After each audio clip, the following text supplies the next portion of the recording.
Hi, and welcome back to Focal Point AFR Talk. His students, referring to the shooter at the Arapahoe High School in Colorado, his fellow students said he had very strong beliefs about gun laws and stuff. Now, this is the Denver Post story, and again, you don't know what his beliefs were about gun laws. You would have the impression, and this is what the Denver Post wanted to create, they wanted to create the impression that he was against gun laws. He was against restrictions. He was for the Second Amendment. Turns out it was exactly the other way around. He was shamelessly for gun rights, and he was a very opinionated socialist, and the Denver Post tried to purge that fact from their story. I'm trying to find where that I had the Facebook post, and I can't seem to find the specific Facebook post where he went off on the Republican Party, so I may have to look for that on the break, but it was an anti-Republican Party rant. So the guy wasn't a conservative in any way, shape, or form. Now, number to call, 888-589-8840, 888-589-8840 is the number to call if you want to join the program. Got a winnable war moment for the day. Our winnable war moment comes from what happened with the Gap and Old Navy. Remember, we have a boycott going right now of Radio Shack. We're encouraging you to shop somewhere else and let Radio Shack know that you're shopping somewhere else because corporate Radio Shack will not acknowledge Christmas. And they're putting a hardship on local owners and operators who run these Radio Shacks, and they're being victimized by the fact that their corporate owners will not acknowledge Christmas. Well, we've done the same thing with Old Navy and the Gap, and they've come around. Old Navy and the Gap has now become Christmas friendly in their advertising, and we've got living proof. Rob, we can throw that picture back up. If those of you that are tuning in on our audio and video stream, remember, anywhere you are in the world, you can catch FocalPointAFR.net audio and video streaming. Number again, if I didn't give it, I can't remember, 888-589-8840.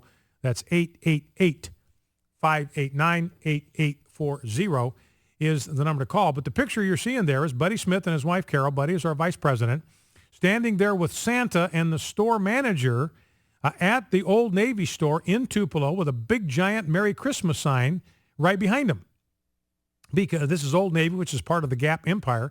They've gone Christmas friendly. They got Christmas signage in their stores. They had an all-day event yesterday promoting Christmas, and we've got the living proof that we are fighting a winnable war. And remember, Gap, they're headquartered where? They're headquartered in San Francisco, in the belly of the beast. So we are, in fact, fighting a winnable war. Now, I want to mention quickly before we go to the phones, 888-589-8840, mention our Christmas Critter campaign, which we do every year with Gospel for Asia. We're about 41% of the way to our goal, so thank you for your participation. Hope you'll help us push all the way to our goal to get the gospel to the neediest of the needy in Gospel for Asia through this Christmas Critter campaign. Debbie and I, again, this year are going to be given a sewing machine because Debbie is a very accomplished seamstress, helped us work our way through grad school that way, so that's something very near and dear to her heart and to mine as well. And you can send a sewing machine to a needy woman so she can provide for her family and also generate some income. Let's see the cost. I want to be sure I got the right cost for the sewing machine. Missed it, had it here a minute ago. Yeah, $85 for a sewing machine, and it's operated by a foot treadle, so it doesn't need any electricity. But you can get a pair of chickens for $11. You can get a water buffalo for $460, like the John Deere tractor of Asia. Pair of lambs for $130.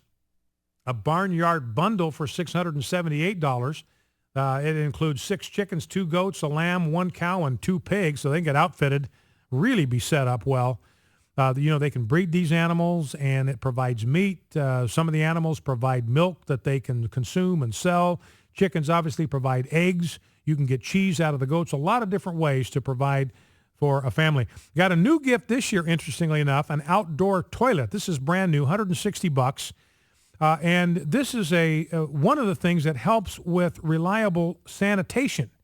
You got about 20% of the world's population goes to the bathroom out in the open, And that provides some real problems for hygiene, drinking water, and all sorts of stuff. This is a way to provide some protection from that external structure that kind of contains it. Anyway, the list goes on. Go to 877-907-GOAT, 877-907-GOAT, or go to afr.net, afr.net. Get all the information that you need. Gospel for Asia. We're 41% of the way there. Help us make it all the way. 888-589-8840. Here's our catastrophic global warming update for the day just before we go to the phones. There's an icebreaker that Australia owns. It's called the Aurora Australis, and it's owned by Australia, and its job is to go to the Antarctic and break up the ice. And this cracks me up. Catastrophic global warming. The poles are going to melt. We're going to be awash. The glaciers in the Himalayas are melting. It's going to be a catastrophe. The oceans are going to rise. Well, this icebreaker got stuck in the ice for 3 weeks in Antarctica. Catastrophic global warming on parade. They left the Davis Research Station on the Antarctic coast on 12th of November, became stuck soon after, 180 miles off the coast, didn't break free from the ice until the 3rd of December. That is our catastrophic global warming update for the day. Well, let's go to Josh in Denton, Texas.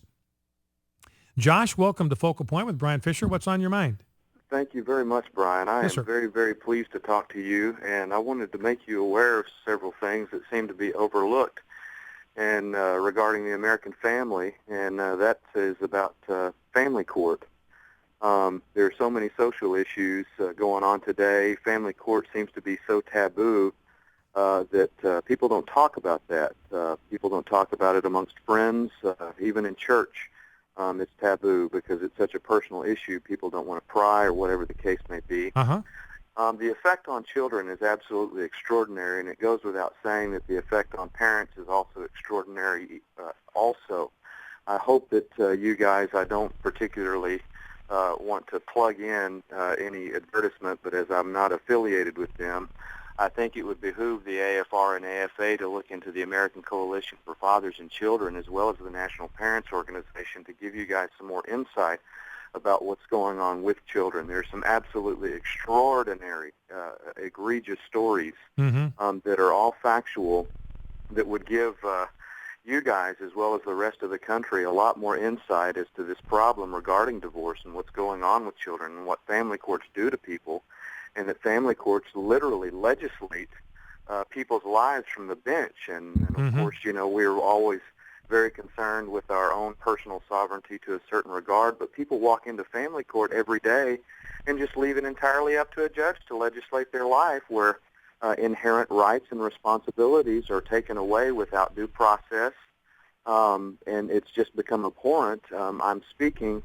on behalf of my son, a 10-year-old, brilliant, good-looking little boy whose mother has frankly just thrown every wrench in the chain she possibly can, and my son is suffering for it. And of course, it hurts my feelings very much that I don't have a sound, reasonable, godly relationship with my son that's been ordained in our good book.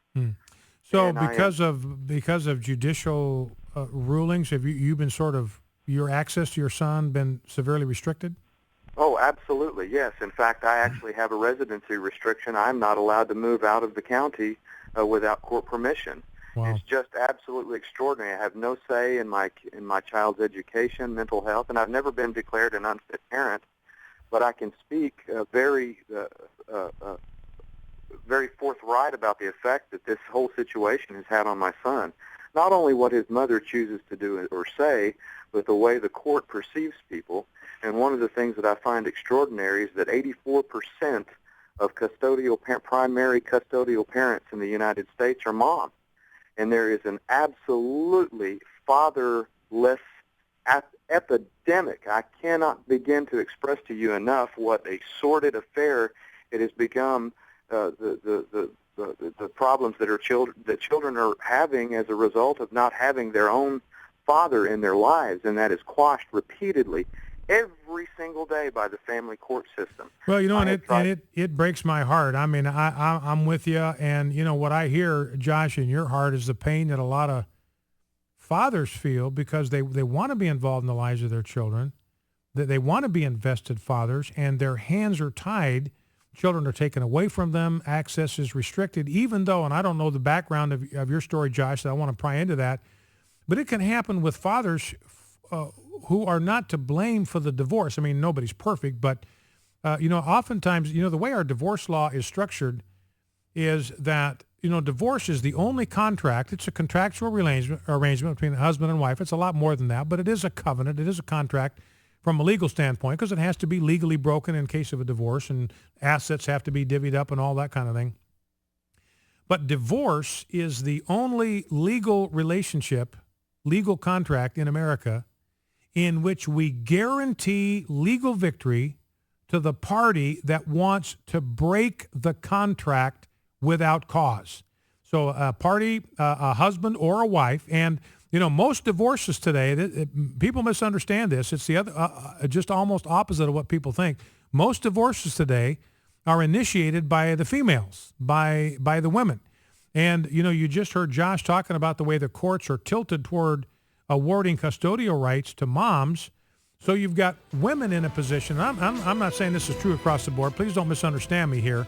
I'm just saying the scales have been tilted right now against fathers and their desire to be involved in the lives of their kids, because now a woman's in a position where if she just wants out for whatever reason, she knows that she is guaranteed victory. She's guaranteed that she can dissolve this little civilization, and she's virtually guaranteed that her husband will wind up in the cold and she will wind up with the children, even if she is the one who is at fault. And I think in the interest of justice and fairness, we ought to go back. We ought to get rid of no-fault divorce.